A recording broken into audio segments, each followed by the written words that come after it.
আল্লাহ অতি নিকটে। আল্লাহ আমাদেরকে ডাকেন, আমাদেরকে সাড়া দিতে বলতেছেন, আমরা ডাকলেও আল্লাহ সাড়া দেন। এ কথা বলেছেন সূরা বাকারার 186 নম্বর আয়াতে।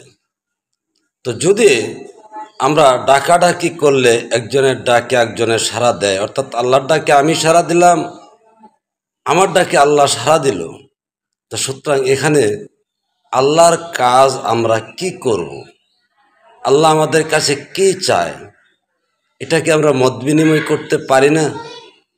আল্লাহর সাথে মত বিনিময় না করে যার যার মন গড়া মত এক এক ধরনের ইবাদত বন্দেগি করা, এটা কি আদৌ আল্লাহর নির্দেশের ইবাদত বন্দেগি, না সকল কিছু মন গড়া যা প্রচলিত পীর মৌলবীরা করতেছেন? কেননা আমি যদি আমার মালিকের সাথে মত বিনিময় করে যে কোনো কাজই করি না কেন, সেটা মালিকের নির্দেশই করলাম, এখানে আমার ভুল বলতে কোনো জিনিস আসে না।